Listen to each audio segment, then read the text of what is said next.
On July 20th, 1969, at 4:05 in the afternoon Houston time, Neil Armstrong and Buzz Aldrin were 4 minutes away from becoming the first human beings to land on the surface of another world.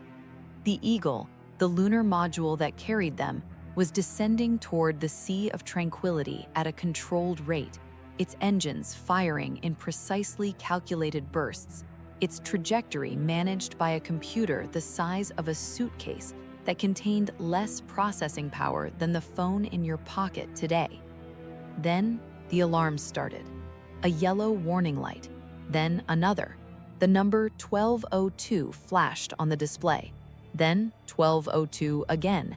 Armstrong, one of the most experienced and unflappable test pilots in American history, had never seen this alarm before.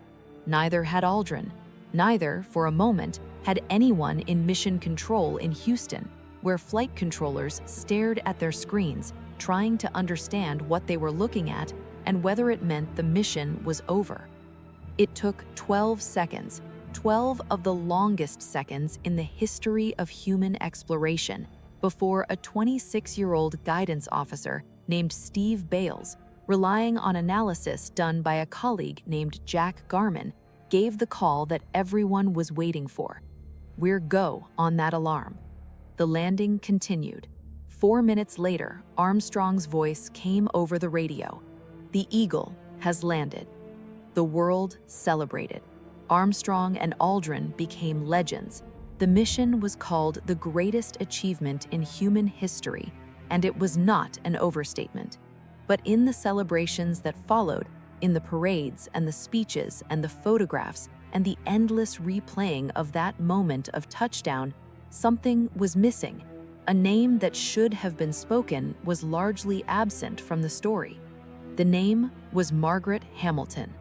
She was 32 years old in the summer of 1969, a mathematician and computer scientist from Indiana who had come to MIT in the early 1960s to work for a few months before her husband finished law school and she went back to something more permanent. That was the plan. What happened instead was that she discovered software, then a discipline so new that the word itself had barely entered common usage, and found that she was extraordinarily good at it, and that the problems it posed were exactly the problems her mind was built to solve. By the time Apollo 11 launched, Hamilton was the director of software engineering at MIT Instrumentation Laboratory, leading a team that had written the code for the onboard guidance computer of every Apollo mission. She had supervised the creation of hundreds of thousands of lines of software that had to work perfectly, the first time, every time, in conditions that could not be fully simulated on Earth, running on hardware that offered almost no margin for error. There is a famous photograph of her, taken in 1969, standing next to a stack of printed code that reaches from the floor to above her head. She is smiling. The stack of paper beside her, the physical printout of the navigation software she and her team had written, is as tall as she is. It is one of the most striking images in the history of technology. A woman, small and smiling, standing next to the physical weight of what she had made.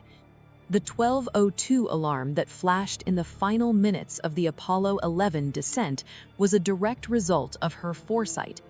The alarm was triggered because the lunar module's guidance computer had been accidentally left running a radar system, the rendezvous radar designed to track the command module in orbit, at the same time as the landing program. This was a mistake made during pre-flight procedures, and it had not been caught. The rendezvous radar was flooding the computer with data it did not need and had not been asked to process, consuming processing cycles that the landing program required. The computer, overwhelmed, began to fall behind. In a less sophisticated system, this would have been catastrophic. The computer would have crashed, or frozen, or produced errors that would have made the landing data unreliable. The mission would have been aborted. But Hamilton had anticipated something like this. Not this specific scenario, not the rendezvous radar left running by accident, but the general category of problem, a situation in which the computer was given more work than it could handle and had to make decisions about what to prioritize. She had designed the software with what she called priority scheduling, a system that allowed the computer to recognize when it was overloaded and respond by dropping lower priority tasks and focusing its resources on the most critical ones. The 12:02 alarm was the computer doing exactly what Hamilton had programmed it to do. It was not a crash, it was not a failure. It was the computer saying clearly and correctly, "I am overloaded, I am dropping non-essential tasks, I am continuing with the mission." The landing program was the highest priority task. Everything else could wait. This was not an obvious design choice in 1969. Software engineering as a discipline was in its infancy. The idea that a program should be able to assess its own situation and make intelligent decisions about resource allocation, that it should behave in some limited sense like a thinking system rather than a mechanical executor of instructions, was genuinely novel. Hamilton had pushed for it against resistance from colleagues who felt the added complexity was unnecessary.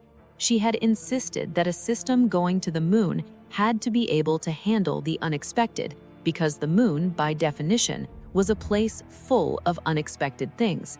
She was right, and because she was right, Armstrong could hear those alarms and keep flying. The story of what Hamilton contributed to Apollo was not widely told for a long time. This was partly the culture of the era. The early days of computing were full of women doing essential technical work whose contributions were credited to departments or institutions or male colleagues rather than to them individually. It was partly the nature of software, which is invisible in a way that rockets and spacesuits are not. You can see a Saturn V. You cannot see the code that told it where to go. Hamilton herself was not the type to demand recognition. She did the work, she led the team, she pushed her engineers and herself to standards of rigor that the field had previously not known. She coined the term software engineering, insisting that writing code for spacecraft was as serious and demanding a discipline as any other branch of engineering, and that it deserved to be treated accordingly. This argument, which should have been obvious, was not obvious in 1969. It became obvious partly because Hamilton made it, repeatedly, and backed it with results. In 2016, 47 years after the landing, President Barack Obama awarded Hamilton the Presidential Medal of Freedom, the highest civilian honor in the United States. The citation acknowledged her work on the Apollo guidance software and her foundational contributions to the field of software engineering. She was 80 years old. She attended the ceremony and smiled, and the photograph from that day, a small woman in her 80s, standing straight, receiving an honor half a century overdue, found its way around the internet and was seen by millions of people who had never heard her name before. Many of them asked the same question: why didn't we know about her? The answer is complicated and uncomfortable, and has to do with who gets to be in the story and who gets left out, and how those decisions are made over decades of telling and retelling. But the more important answer is simpler. We know about her now, and the knowing matters. Margaret Hamilton sat in an office at MIT and wrote code for a computer the size of a suitcase and thought carefully about what might go wrong and built a system that could handle it. She did this before anyone had been to the moon, before anyone knew exactly what going to the moon would require, before the language even existed to fully describe what she was doing. And then, on a July afternoon in 1969, her foresight flew to the moon and landed there. The Eagle came down through the alarms and the static and the 12 seconds of silence in Houston, and it touched the surface of the Sea of Tranquility, and two men climbed out and left their footprints in the dust of another world. The footprints are still there, in the airless stillness of the lunar surface, with no wind to disturb them, they will remain for millions of years. Margaret Hamilton put them there.